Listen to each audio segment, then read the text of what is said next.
Welcome to Two Giant Goofballs, a New York Giants podcast. Are you a goofball that loves Giants football?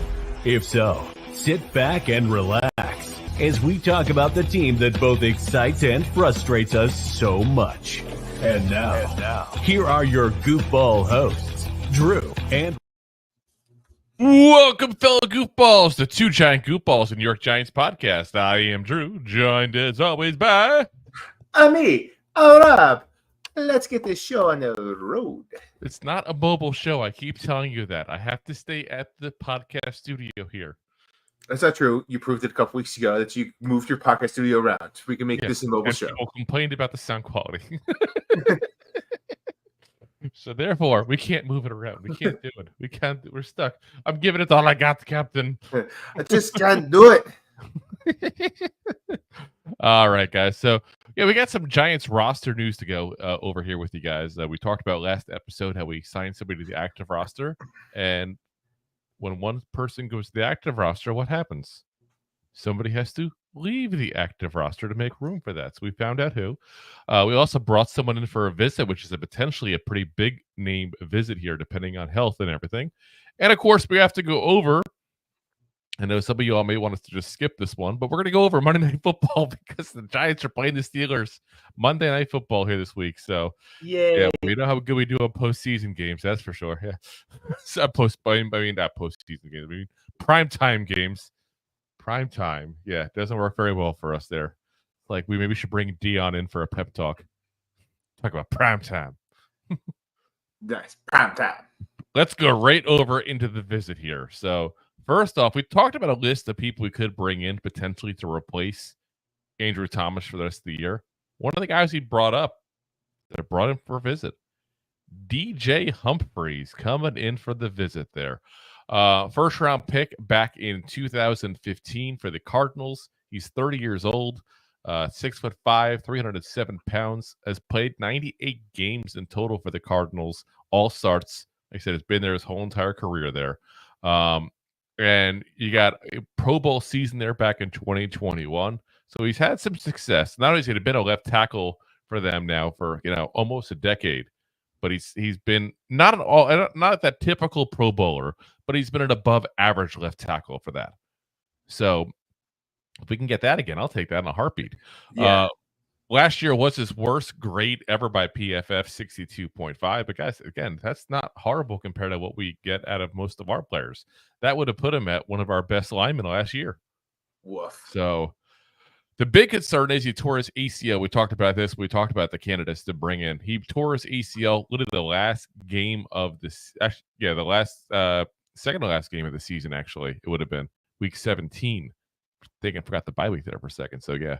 Second to last game of the season, tore his ACL, and it's been 10 months, guys. 10 months is right around that time where people start looking at playing again. So if he's healthy, guys, he's not nearly as good as Andrew Thomas, but he's better than Josh Ezeudu, and he's better than Evan Neal. Hands down better than Evan Neal. And that's what matters. But seriously, that's what matters. Like, I feel like there's a group of fans there to judge him against Andrew Thomas. And to me, that's not the fair move. The fair move is to judge him versus those two. If he's an improvement over Josh Ezeudu, who we saw him get blown out by pass rushers left and right, especially in the first quarter last week, and he's an improvement over Evan Neal, that's all that should matter. It's all that should. He's not going to be on the team next year. He's basically auditioning for a contract next offseason.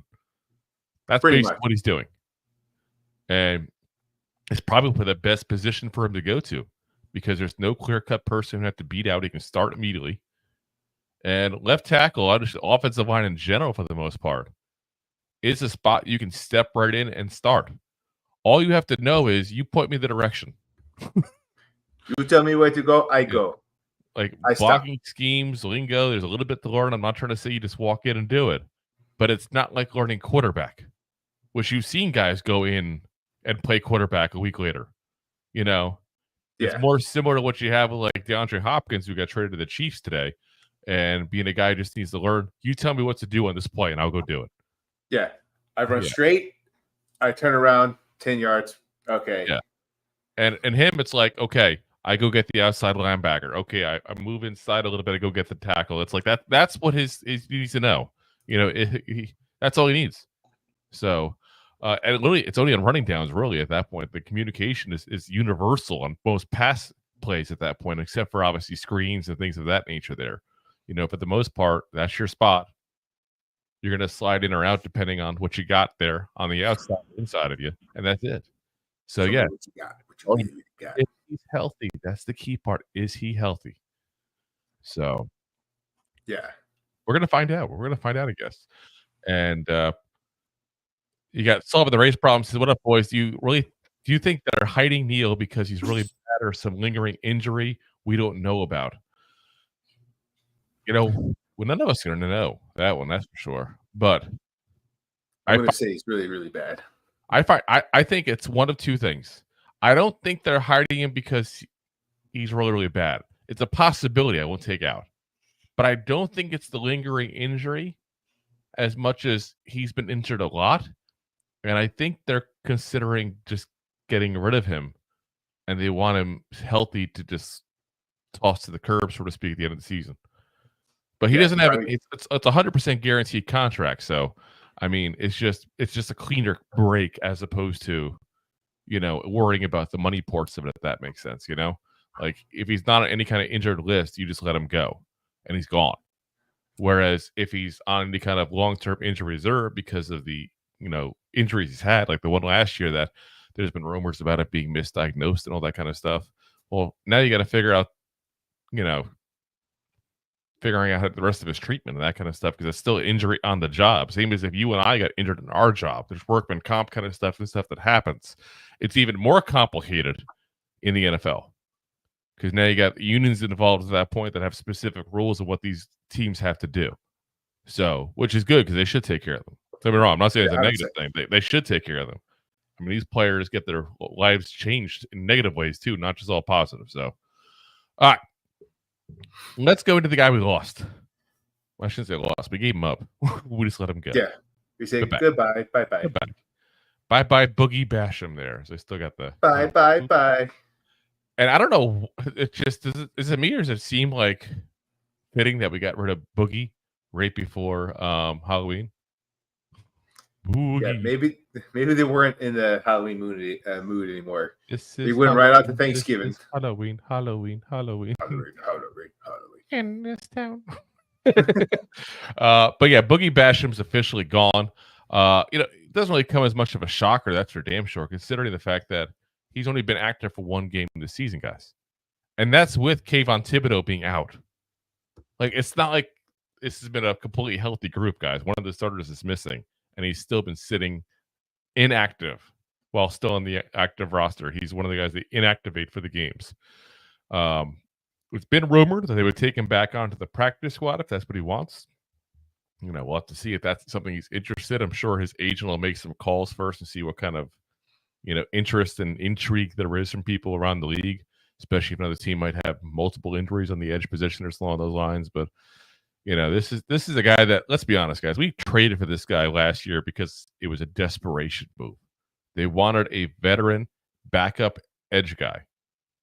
And Shane and Dable have a relationship with him from his days, obviously, in Buffalo, and they made a trade. And I've heard some people already bashing the trade again.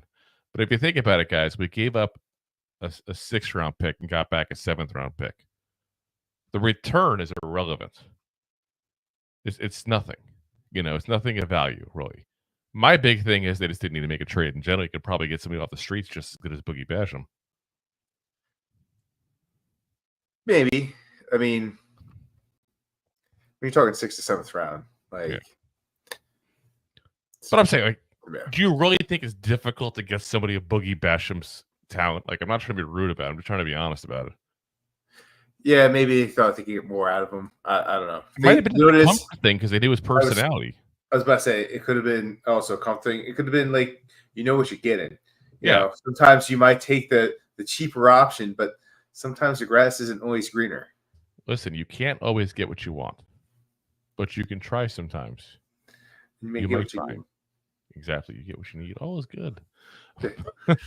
But yeah, so Boogie Basham was gone though to make room for Armand Watts, the defensive tackle we talked about that the Giants activated from the practice squad there earlier this week.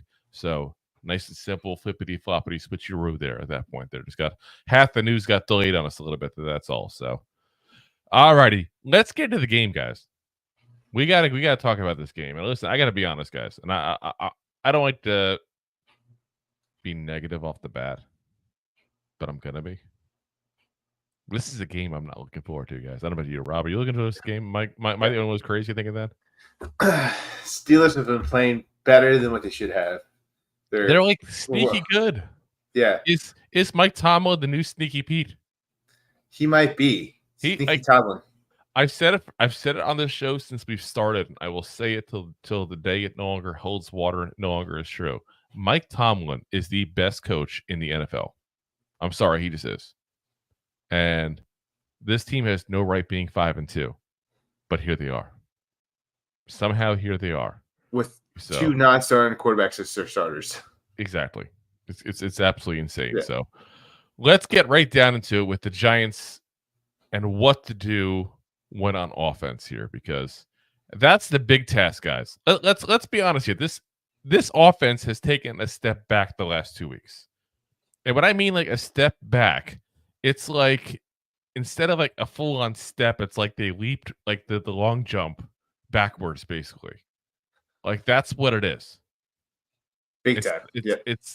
We've scored 10 points, guys, in the last 2 weeks against the Eagles, which was an average defense going into the game. I said, not trying to knock me in this case, even though I hate the Eagles. I'm just trying to give you blunt facts here. They're an average defense. Then you go against the Bengals the week before that, who are one of the worst defense points wise, and that's what matters, guys. I know people like to judge yards and this kind of. I love to judge a defense based on points because in the end, I couldn't give two craps about how many yards you give up if you're not giving up a lot of points. Like if the Giants defense was like number 32 in total yards given up per game, but number 1 in points, I would have not a single gripe. I would have concerns how long that can last, obviously. Yeah. I wouldn't have a single gripe because at the end, the points is all that matters. Well, guys, we're facing the second best defense in the league based on points. They're allowing just 14.4 points per game. That is ridiculously low. Like, and now the sad part is, think about what I said. They're averaging giving up 14.4 points a game. And that's ridiculously low. And yet we're only averaging 5 points a game the last 2 weeks. What does that tell you that we're thinking is going to happen to the Giants on offense this week? It's going to look like they did last week. Yeah. Against the Eagles. If not worse. What's going to be amazing is this is when the offense gets explosive. It'd be hilarious. It'd be fitting. The first time we get over 30 points in like 3 years. The second we give up on them, that's when the Giants are like, okay, the fans are giving up now. Let's turn it on again. Yeah. Oh, you want to see a 30 burger? Let's go. Here you go. 50 points, guys. Be the rest of the whole year we'll score 50, but there you go. Yeah. Yeah. So now the Giants, obviously, they didn't run the ball a lot last week against the Eagles. That was one of the gripes that we had with the offense overall. You know, just kind of abandon the run entirely, almost like we have a good quarterback when we don't. But that actually might be one of the better strategies this week, guys. This is a defense that we said is very good overall, but they are amazing against the run. Absolutely amazing against the run. They allowed just 3.6 yards per carry, second in the league, and a total of 81 rushing yards per game, which is third. But the Giants, they can't flat out abandon the running game, guys.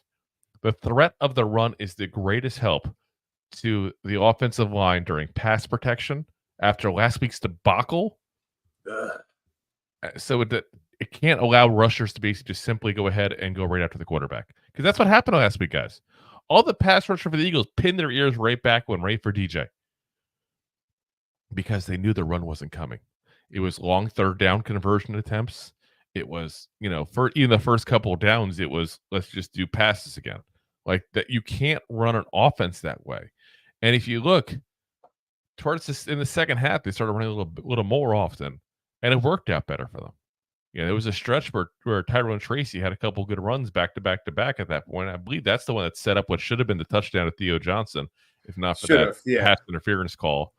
Won't hold on to that one, but that shouldn't have been called, especially when they called one on AJ Brown. But whatever. But the slight pause that gets caused by having a fake handoff, or defenses having to wait to see the play actually develop, could be the difference to whether or not Daniel Jones actually gets a chance to pass the ball. Give you an extra 2 seconds, or second and a half in the NFL. That's a long time. Half a second is a long time in the NFL, guys. But the other nice thing about that is also the Steelers also haven't been getting a lot of sacks. They've only been sacking the quarterback on 6.07% of passing plays. That's 22nd in the league. So it might be a little bit easier task for the offensive line than it was last week against the Eagles. But they still need that run game to help them. And I'm not saying it should be the focal point is what I'm getting at, but it's got to be there to help open up the passing game there. But for me, the big question was, we talk about protection here for DJ in that scenario and trying to help the offensive line, is who's going to play left tackle, guys? That's a big question. They talked about it already, said they're looking at options still, and they've reviewed the tape and they're looking at options. Like, if Dayblood came out on Monday and said, listen, we reviewed the tape, we think Ezeudu looked horrible in the beginning, but it really settled into it at that point, we're going to give him another game, then no worries. I'm not thinking about that. Who's going to play? I may not agree, but I'm not guessing who's going to play left tackle. But now you have the option of, you got Chris Hubbard, who's been a veteran, who's got a lot of starting experience in this league, who we just signed there on Friday last week. You got Evan Neal, who is amazing at flipping burgers. And, you still have the option of moving Illuminor over to left tackle and having one of those guys start, or putting Josh Ezeudu in. Or, if the visit went well yesterday, which we haven't heard any news with DJ Humphries, maybe they do sign DJ Humphries and he comes in to start right off the bat, right off the couch, like Justin Pugh last year. Pew pew. So we'll have to see. There's only 4 guys that I could see potentially taking up that extra starting tackle position, whether it's on the left or right side, depending what they do with the Illuminor. Yeah. We'll have to see. Now, the Steelers, though, they're not as good against the pass. They allow 7.1 yards per pass. That's 19th in the league. They also allow 217.3 yards per game. That's 22nd in the league. So, at least some of that, of course, though, is due to the fact that teams are typically playing from behind against them. That's going to encourage more runs, more passes. And they're trying to win because, again, 5-2 the Steelers are. They didn't get that way by being behind in most games. They got that way by winning. And when you're up, teams tend to pass against you more often. That's going to be at least a part of why they have a lot of passing yards against them. A part of it. What was their first game? Was it 19-15 or 18-15 all field goals? I believe it was, if I remember correctly. That was the Falcons game, wasn't it? I believe so. Yeah. Or 15-12 or something like that. Yeah, that was like that insane game that nobody could score a touchdown either side. So, yeah, it was. Let me see here. I'm double checking. Yep, 18-10 for the Falcons. Then they beat the Broncos 13-6. Then they beat the Chargers 20-10. Then they lost to the Colts 27-24. Then they barely lost to the Cowboys 20-17. And then beat up on the Raiders 32-13. And then 37-15 with the Jets last week. So their offense, all of a sudden, last couple of weeks, have been putting up some points too. But before that, because you got good old Russell Wilson in there now. Well, that was just last week. But yeah, what was the score? 37. Yeah. Now, one other thing that's causing the issue with the pass, though, for the Steelers is point blank, their corners aren't good. As good as this defense is, and there's a whole lot of stars in there, there's not very good corners on this team. Dante Jackson is got a PFF grade of 55.6. Joey Porter Jr., 54.6. Their nickel corner, Beanie Bishop Jr., 59.3. And that's a guy that people are actually in Pittsburgh saying needs to stay on out there because they like him that much. So, when you get a 59.3 and the fans like you, this shows you how bad the rest of the team's doing. Their top corners, James Pierre, 54.0 PFF grade. And they also have ex-Jaguar CJ Henderson. You guys remember him. He spent a little time with the Giants as well. And he's been on their practice squad for most of the season. Really hasn't seen a lot of game time. So, yeah, a very, very poor corner group there. So this is a spot that they could exploit. Now, they do also have Cameron Sutton that they got in the offseason here. He's been suspended by the NFL, though, the first 8 weeks of the season. This is week 8, guys. So we got the last week without Cameron Sutton. We're probably going to help that defense pretty well. Now, what I think the Giants need to do is basically set up formations with extra receivers. If I'm Dable, that's what I'm looking to do. Because the Steelers then are forced to do one of two things. Either put extra corners out there because they have to cover these extra receivers, and you're taking out a better player and putting a worse player in basically to do that. Pretty much, yeah. Or you're going to keep with that base defense, and the Giants are going to get really good matchups. Because now you have linebackers covering wide receivers and that kind of scenario, which is just offensive play caller's just dream. I think that's what they got to do. Because if you're looking to go toe for toe with this defense, guys, let's be honest, we don't have the firepower to do it. Firepower. We do not. And I think that's the only way to get this really going is to try to exploit the weakness they have. That sometimes is really key in the NFL. Find out what a team is good at and don't plan to use that too often. Find out what a team's really bad at and attack that until they prove they can stop it. Think about it. How many times do you see the Giants have that done to them? They just had it done last week when they just kept on running Saquon Barkley. And usually that's what it is us with the run that we can't stop the run. Or how many games have been where an offense is attacking us because we can't cover the tight end. And just keep on throwing the tight end, When a team sucks at something, you keep attacking that thing they suck at until they prove they can stop it. Yeah. So to me, that's what we got to do. Throw out the extra wide receivers at that point. Maybe do 4 wide receiver sets, throw Hyatt out there, even if it's just a decoy because he's not that good. If he's not playing with a rib injury at that point, I forgot about that for a minute there. Put Isaiah Hodgins out there or somebody like that with him. You could put people out there. And just because you don't have great receivers towards the bottom end of the roster, guys, listen, nobody has great players at the bottom end of your roster, first off. You still have to respect it. You're telling me you don't think that trying to put a guy out there that maybe all of a sudden a guy like TJ Watt has to go ahead and try to cover instead of rush the passer? If you don't think that's a win for the Giants, that's a win. Big time win. That's a win. If you get TJ Watt off of DJ and put him onto a Hodgins, yeah, it's a giant win. Was that a pun? Ooh. Oh. Now, one thing if we do it that way, because keep in mind, if you do that kind of stuff, you're gonna open it up for open up the run game that way as well. Potentially, if they put multiple corners out there, because you're going to have less people up the middle, you're going to open up for more short yardage pass games, which is Wan'Dale Robinson's specialty, obviously. It's going to create positive matchups, I think, if they do that.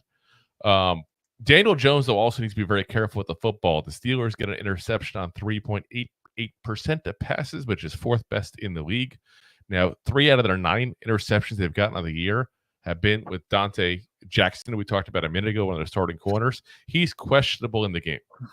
So we may not even be facing him. And if that brings that down from 9 to 6, that's a big freaking difference, guys.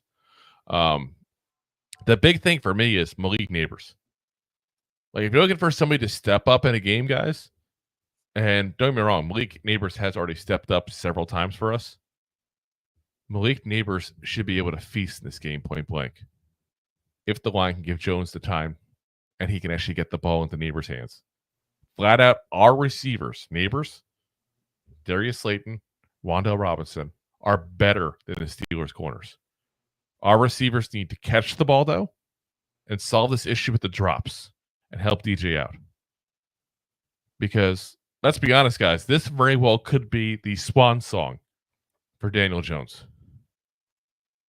And what I mean by that is, remember the singing seagull in The Little Mermaid?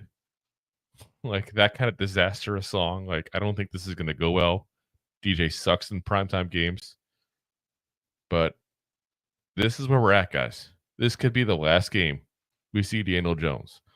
And I know a lot of y'all don't like him. I don't like him as a quarterback. The guy has put a lot of work in. I'd like to see him go out with something positive, if that's what's going to happen. Yeah. Because I think the Steelers are going to beat us. I really do. But let's have at least a couple big throws or a couple nice something extra that he can, hang his hat on there if this is the end of the Daniel Jones era, which it's got to be, guys. It should already be. We've already talked about that ad nauseum. It should already be. He should not be starting. Yeah. There's nothing to gain except for him getting hurt. But yeah, it's done, guys. It's time. Now keep in mind the Steelers, like I said, they have a ton of talent on defense. They got stars all over the place. Outside linebacker TJ Watt, one of the best in the game. Inside linebacker Patrick Queen, former Ram. Defensive lineman Cameron Hayward, who's had how many years of 10 sacks plus in the D-line. Minka Fitzpatrick, the star safety. I mean, there's everywhere, guys. Everywhere. Except corner. That being said, though, I fully expect the Giants' offense to be severely outmatched. And again, if they can only put up 7 points against the Bengals, why should we think that they have any hope against this defense? There's nothing to see positive in this, guys. Absolutely nothing. No. The only hope we have is that they get a couple big plays for a couple touchdowns and the defense does its thing. It's the only hope. It sounds sad. The only hope. Just being honest. Alrighty. Let's pay the bills real quick. Then we're getting to get a defense, and then afterwards, guys, we're going to go through your comments and give our picks for Thursday Night Football. Let's get into it. Where's that video? There we go. Enjoying the show? Looking for more goofball action? Consider a membership at buymeacoffee.com/2giantgoofballs. Memberships start at just $5 and give you additional goofball access. One-time support payments also available starting at just $3. buymeacoffee.com/2giantgoofballs. All right now, guys. And of course, as always, like I said, we also have the option if you guys want to support the show via super chats on YouTube, you can do that. And of course, also by sending stars on Facebook as well. So, all right, let's get into when the Giants are on defense here, because this is the more interesting matchup. Let's be honest. I expect our offense to fall flat on its face. The defense, though, has an interesting matchup here. This Steelers offense, keep in mind, going to look probably different than it did most of the season. As we talked about earlier, Russell Wilson's going to be making a second start. Last week against the Jets, he was 16-29, 264 yards, 2 touchdowns. He also ran the ball 3 times for 3 yards and got a touchdown as well. Totally different kind of stat line than Justin Fields would give you. Would give you about 180 passing yards, about 70 or 80 rushing yards instead at that point. Totally different type of thing. You think of the Seattle version of Russell Wilson. He was a very mobile quarterback. Not a spring chicken anymore. No, I was going to say he'll still run. Don't get me wrong. He has no problem going outside the pocket, but he's not quick like he used to be. He'll go run to the Golden Corral. Yeah. I haven't been to a Golden Corral in years, actually. It sounds good right now. Any buffet. A breakfast buffet, especially. I love a breakfast buffet. Oh, God, yes. Oh, yes. Anyway, now the team averages, the Steelers team averages 33.6 rushes per game, guys. That is second in the league. This could be a major issue for the Giants, who really had trouble stopping the run all season long, guys, and got absolutely destroyed, obviously, by Saquon Barkley last week, not to bring up a sore subject for us. But there's also a big difference between Saquon Barkley and Najee Harris. A huge difference. So Najee Harris, on the year, 478 yards while averaging 4.1 yards per carry and 2 touchdowns. The good thing for Giants is what I think you were just alluding to, Rob. This guy's a volume runner. He's not like Saquon, the home run threat, the crazy explosive receiver. This guy is a 4 yards, 4 yards, 4 yards, 4 yards. That's what he does, And he might break it occasionally for a 10, 15-yarder, but that just equals out when he gets stuffed to the line a couple times a game. I was going to say, there's times where he's going to get stuffed, negative yard, then it gets you a 10-yard run. He might turn to like 8-yard run. Yeah. But if you think about it, the Giants, if you take out, again, we talked about it after the game last week, if you take out the big runs he had, which I know is easier said than done, the Giants did pretty well on the rest of the runs. It was like 3 or 4 runs they gave up that were just big, and that gave up most of the yards that Saquon got. That's what I was going to say. A guy who can do that. We talked about post game. Like, if you want to talk about like that first half where Giants played the best football of the game, obviously it's not saying much, just 4 quarters to 2, but it was just that one big run Barkley had that set up the first touchdown. Yeah, I mean that was a third of his running yards for the game there. I mean, and then 55 yards right there. And then another, big cash and play, and that's all they had. So Now, if you want to compare Najee Harris to somebody we played earlier in the season, I thought the best comparison is Brian Robinson Jr. of the Commanders. Yeah, they're a similar style. Against us, he had 17 rushes for 133 yards, guys. We talked about it afterwards. Like, me and you were flipping out because here's a guy who never really breaks it. Is a steady, 4 yard kind of guy like Najee Harris is. And he looked really good against us. He had probably his best, game of his career at that point, it felt like. At least that I've ever seen him play.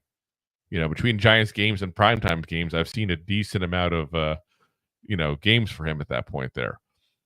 I've never seen him run like he did. That's not a good sign for us against Najee Harris. So, and I'm looking here. He's got 396 yards, Brian Robinson does, in 6 games. He was inactive for 1 of the 7. So 6 games. And 133 yards against us. That's not good. He had one other 100-yard game, and that was against the Cardinals. The rest of his days, 40 yards, 33 yards, 18 yards, and 71 yards last week against the Panthers. The Panthers did better against him than we did. Wow. So that's my concern, is that, like, this guy doesn't have the explosive plays that we gave up to Barkley and doesn't do that. But we played a guy who plays just like him earlier in the year, and our defense did not do very well. I'm a little concerned because this is a team, like I said, that runs the ball nonstop. They run more than they pass, guys, which is very rare in this league nowadays. They run the ball, I think, the second most in the league. Yeah. We literally just said that. I did. Yeah. I knew I read that somewhere. It's in my notes. So, this is a team that's going to commit to the run. And if they're having success, guess what's going to happen? They're going to run the ball even more. This is the biggest fear I have in this game, is that the Steelers just run it down our throats and just embarrass us all game long. It's a legit concern, I think, for us to have at that point. Because, like I said, the Giants, they're just not good against the run. Their strength is getting to the quarterback. And you know what happens when you go ahead and run the ball? There's no chance to get sacks, guys. There's none. Yeah. We're giving up 5.4 yards a carry, guys. That's number 32 in the league. Keep in mind, there's 32 teams in the 32 teams in the NFL. We are dead last. 5.4 yards a carry. The only saving grace his defense has had is that they're not running the ball like crazy on us for some reason. I don't know why, to be very frank. I really don't. It's a little crazy there. We're giving up 138 yards on the ground, 25th in the league. Like I said, Najee Harris is not the guy to do what Barkley did last week. But you can't count it out the way the Giants are playing. Can't. Now, No. other than Harris, the only player on the Steelers who has over 100 yards rushing is Justin Fields. So therefore, it's going to be Najee Harris, and Najee Harris. Let's talk about the pass game. We already talked about, Russell Wilson. We all know the history of Russell Wilson. Let's ride the last couple of years and all that kind of stuff. Let's talk about the receivers he has. So George Pickens is the big one. 31 receptions, 474 yards, 1 touchdown on the season. Next up, you got Calvin Austin III. I think he's out. Yeah. 11 receptions, 203 yards, and 1 touchdown. No other wide receiver has more than 100 yards, guys. Remember what I said before about passing the ball? They don't do it very often. They're a much more running team. Think about that. Not a single player 7 weeks through the season has more than 100 yards. Nuts. That's not good. Now, Pat Fairmouth, the tight end, he does 24 receptions, 245 yards, and 2 touchdowns. But that's it. This team simply doesn't throw very often. When they do, they throw it to Pickens, guys. That's the name of the game here in the passing game. Stop George Pickens. He single-handedly accounts for 34% of the passing yards for the Steelers. It's impressive. That's damn straight. That's impressive. That's like crazy, because here's a team that's not prolific throwing the ball, and his stats are pretty damn good. Because you figure he is still on pace for a 1,000-yard season right now, plus. So that's pretty damn impressive. Now, Deonte Banks, that's where the big question comes in. He's got to make it up for last week, guys. A few weeks ago, he was called out by defense backs coach Jerome Henderson. Came back, had his best game of the season. This week, everybody and their mother is calling him out because he dogged it last week, and it was obvious. It was visible when you replay the video, especially, and take a look at those kind of things. It was like he wasn't even hiding it well. So yeah, we talked about that too. Like he just it's almost like he kind of looks like he gave up. He gave up, and he's making business decisions when he didn't need to. So this is one of those games that I need him to step up and need him to show that he made a mistake last week, and that's not going to happen again. And if he can step up against Pickens and have a really good game, that really helps the Giants. Yeah. Because if you can get rid of Pickens and take him out of the game, you can focus that much more on the run game. And it sounds weird to say that. Usually you go, well, if you run the ball more often, you take pressure off the pass. This is the reverse, because we're on defense. If you can take away the star receiver, you're going to force them to want to run the ball more often. But you can focus on the run that much more often. Yes. Because they don't have the guy they want to throw it to. So plus one of the things that's going to help, I think, really big for Banks at that point, is he's going to have a tough task, because Pickett's a big receiver, guys. He's a big physical receiver. Yeah, I think it's going to help him is the fact that the offensive line has struggled all year with protecting the quarterback. They've allowed just 17 sacks, which doesn't sound that bad on paper. That's 14th in the league. But they've only attempted 190 passes, which is the 8th least in the league. So 8.21% of their attempts ended in a sack. That's 24th in the league, guys. That's not good. The Giants literally lead the league in sacks, and they should be able to add to that lead. What I want to see is Dexter Lawrence get to double-digit sacks. He's got 9. And don't get me wrong, this is not I need Dexter Lawrence to show up. Like, obviously, I need him to show up. Sexy Dex. But I don't feel the need to call him out. He's going to do it. It's a different player. He's already at his career high for sacks, guys. 7 games into this season, he's at his career high for sacks in the season. Remember when everyone's like, how are we going to get sacks without Wink? All that pressure and blitzing. And people are actually worried about Wink too, because that's the 2 really good years he had was under Wink. They were worried that losing Wink would crush him. And I said all along, we talked about in the show, Andre Patterson is who coached him up, not Wink Martindale. Andre Patterson. So Andre. the former Steelers coach too, by the way. So yeah, it's going to be an interesting matchup. I really do think that. So let's get to our final thoughts here on the game, guys, and then we'll get to your comments. And our final thoughts for the game are: have no objects near you can throw. I think that's the key to this game.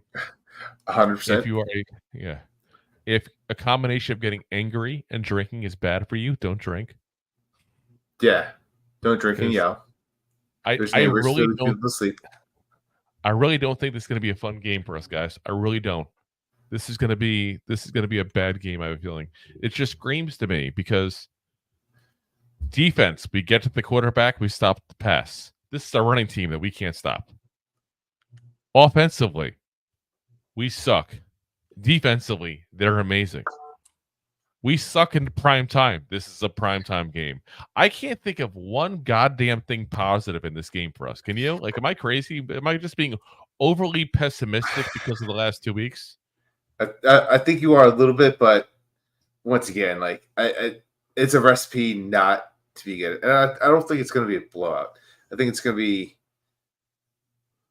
a lot of time off the clock, a lot of running, a lot of bad throws from DJ. I think there's going to be a lot of bad throws from Russell Wilson, and it's going to be like one of those games where it's probably going to end up being like 15-12.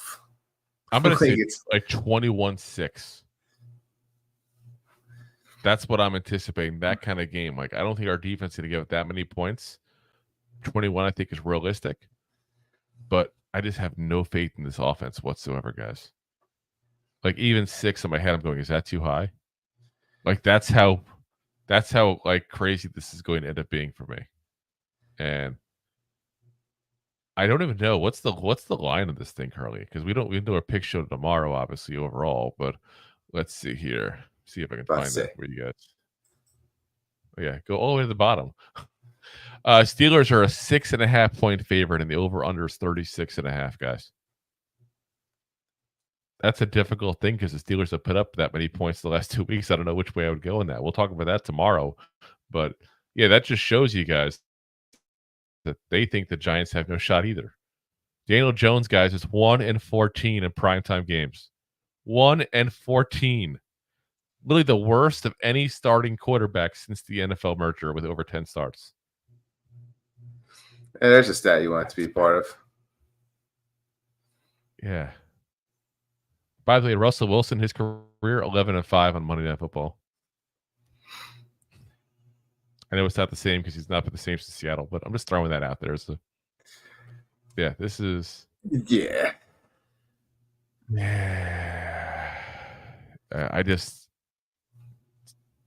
To me, this is, like I said, this is a game that we're not going to enjoy, guys. We're not going to enjoy it, but we're going to watch it anyway. We'll see if Rob and I might even pop by for some play-by-play. We'll see on that. We got to make that decision here, depending on what we can do TV-wise and all. But yeah, that's what I think. I think it's going to be a blowout. And it'd be like a low-scoring blowout. It'd be a blowout just because of the fact that Giants put up like no points. Yeah, sadly. Yeah. Alrighty, guys.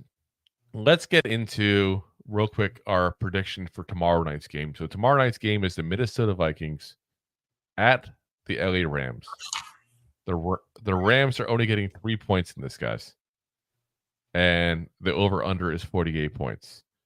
We should also say Cooper Kupp is on the trade block. So who knows if he'll even be in the game because of that. Matt Stafford, we talked about it. The Rams would love to move him.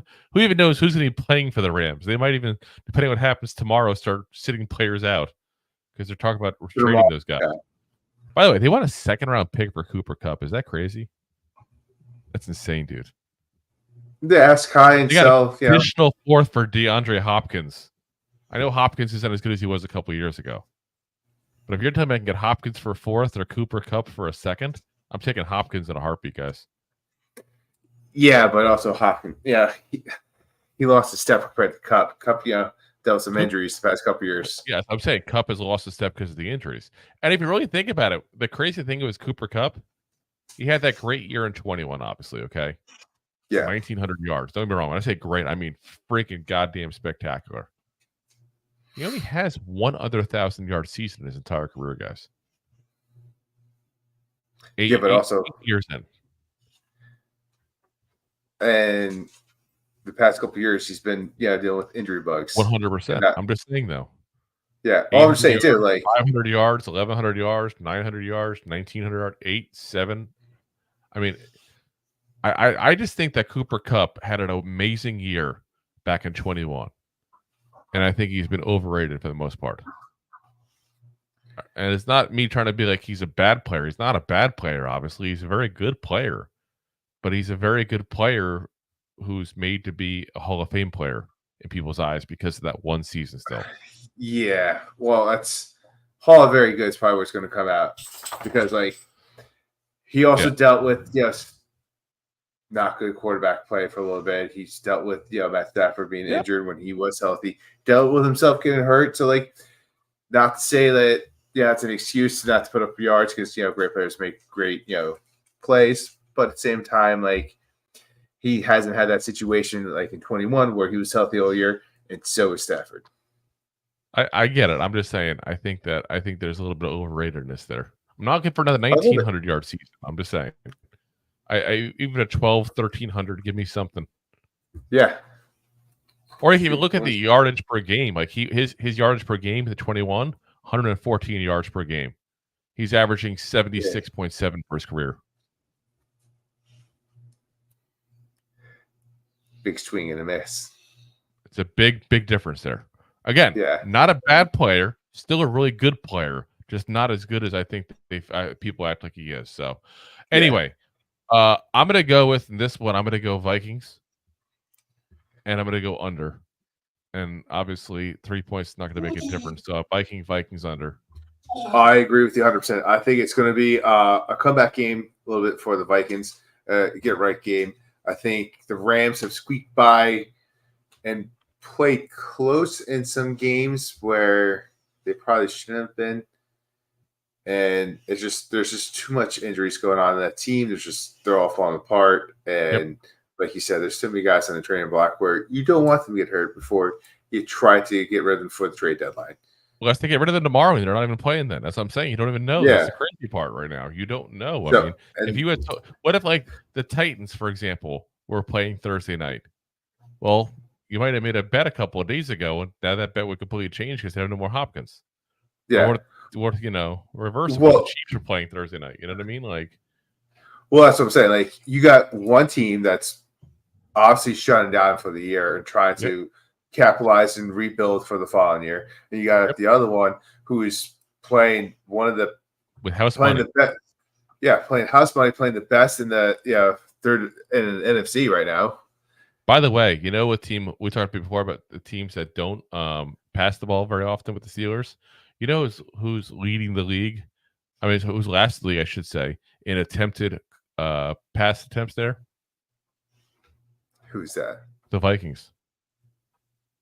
They've only attempted 180 passes through the season. Oh. Maybe that's why Sam looks so good. That's exactly. So I'm curious to see what happens if they actually get a game that he has to do something. So, all right, let's get into the comments here real quick, guys. So before we get going here. So let's see. We already did first one. Anthony, what's up, man? Says, I know a QB that hasn't learned it in 6 years. Yes, he won't learn it in 20 years. Trust me. Anthony says, we're going to get smoked. And yeah, we probably are. By the way, Anthony, is that a house with an upside down New York Giants logo? Is that an anarchy New York Giants thing? I just realized that. Solving the race problem says, not looking forward to DJ in prime time. I think he'll get pulled at halftime. What do you guys think? I think he should get pulled before the first drive begins. That's just me. But yeah, my gut tells me he'll be on a very, very short leash. I'm curious seeing this game, though, if DeVito is active or if he's still listed as an emergency quarterback. If he's listed as active, that's going to tell you a lot because I still think he's the better option than Locke. I still do. Well, I was about to say, you say if he's active, then you go, I know who they're going to put in after they sit DJ. Yes. Yep. So, alrighty. JJ says thought we would lose against Steelers, and yep. Now with knowing those stats, I still think we're gonna get clapped. Yeah, we're gonna. Unless they pull a Seattle, I doubt it. Unfortunately. Anthony says Eagles had 12 sacks all year, then 8 against the Giants. Yeah, but a lot of that, I think, still that's the play calling.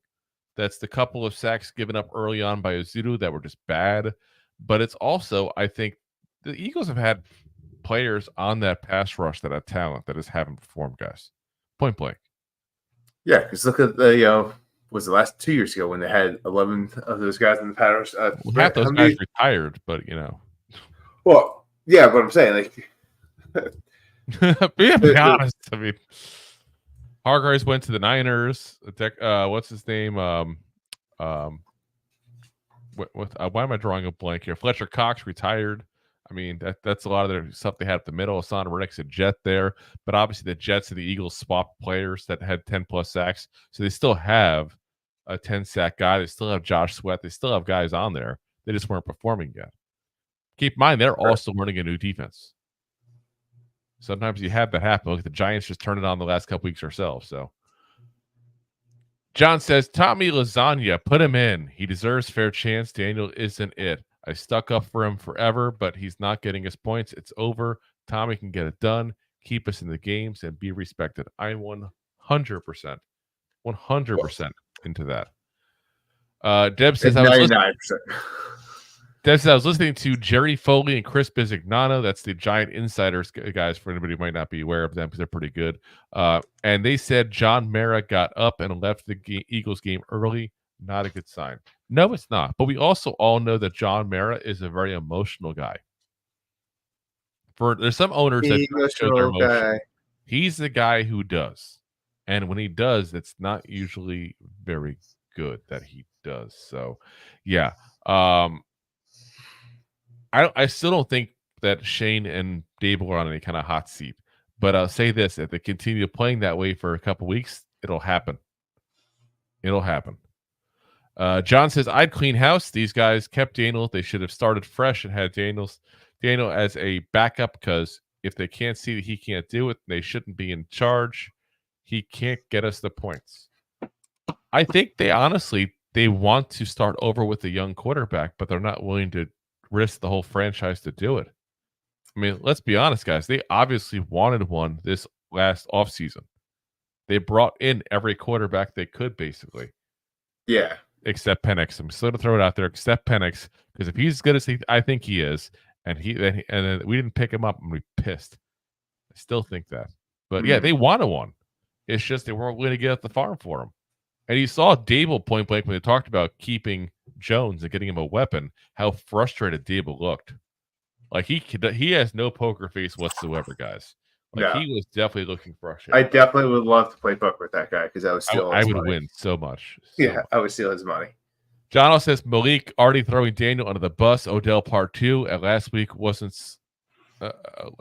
Swong song for Daniel. This won't be. Yeah, no. Neighbors was not throwing him under the bus. If you're talking about the I was open comment, we talked about that. He said one line, kind of validating his play, and the rest of it is how the team needs to be better. He did. If you listen to the whole comment, he was actually very mature about the whole thing, I thought. Yeah. Don't take the soundbite clip of him. The media's determined to turn him into the next OBJ. That's what it boils down to. Yeah. Brutal. So it's good for them. I mean, let's be honest. The Giants suck. That's not good for ratings. I mean, Rob and I will tell you, and any content creator who does stuff for the Giants will tell you, when the Giants suck, guess what happens to our numbers? It's what happens. They suck too. Yeah. Nobody wants to keep getting pissed off. That point. When the Giants are winning, though, we're going up. That's what happens. So, it's the same thing for these guys. So they're just creating sound bites and creating stories that aren't even there just to get you guys interested in listening about the Giants. We'd rather give you the honest news. And listen, if you don't like talking about the Giants when they suck, then it's your prerogative. I get it. It's frustrating. We'll see you when we're good again. Like, that's what it boils down to. We're not going to play the games of these tactics like that.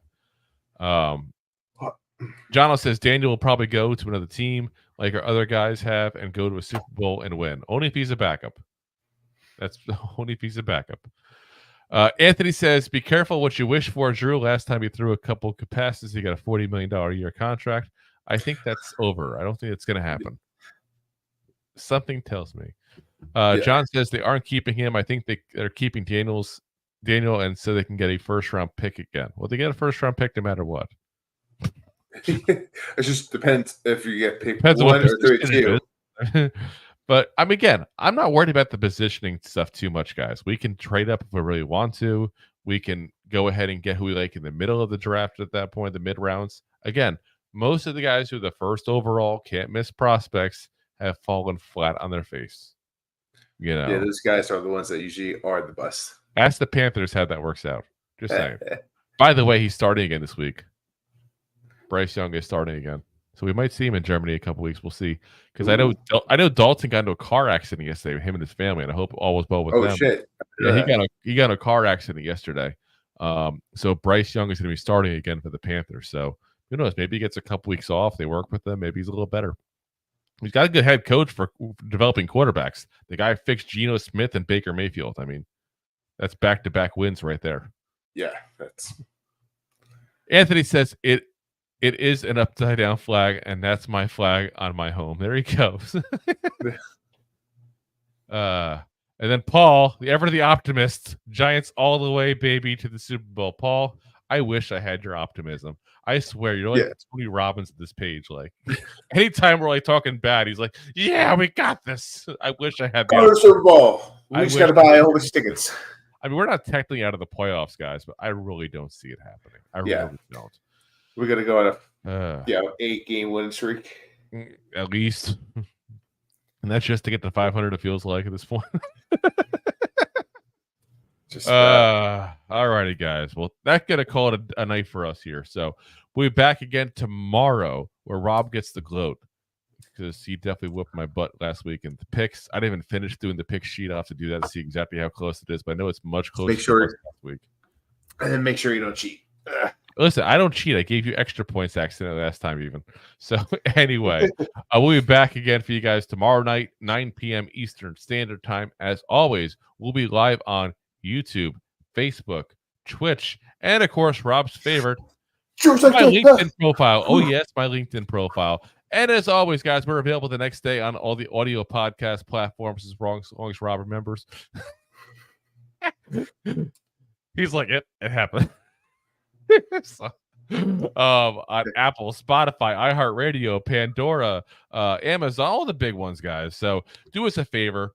We admit freely that we suck at marketing. We are not terrible. Help us out here. Give us a like. Give us a follow. Give us a thumbs up on YouTube. Share it with a friend, guys. That's the biggest way that other people find us. I can't tell you how many times you will come across our stuff and start watching and like, oh my God, I never heard about you guys. How long you guys even been around for? And like a couple of years, like what? How the hell did I have? So, if you get other Giants fans you think might like the content, send it over. And like I said, if you yourself are new, welcome. And like I said, if you really want to know everything going on with the Giants, guys, we do 3 nights a week. We do live shows. We also do shows also post game, sometimes even live play-by-plays there. And we, like I said, we don't shut it down the off season. We're a year round, guys. So if you're a true Giants fan, trust me, you are hitting that subscribe button. All right, guys. We'll see you guys again tomorrow night. Appreciate you all for watching. Like I said, we'll do our pick show there and give you guys any other new news as well. Who knows? Maybe we sign DJ Humphries tomorrow. Who knows? We'll let you know. We never know. We brought him in for a visit. That usually means we're checking up the medicals and stuff. When you're checking up on medicals like that, guys, it takes a day or two to get that done, because you're going to want a couple of opinions to see how things are going, especially with an ACL. So, yeah, especially with our history with ACLs. So, all right, guys, we'll see you guys tomorrow night. Appreciate you guys always watching. And as always, Giant fans, go G-Man! Go G-Man! Thanks for listening to Two Giant Goofballs, a New York Giants podcast. We appreciate your support. Thanks so much. Please, I'm begging you.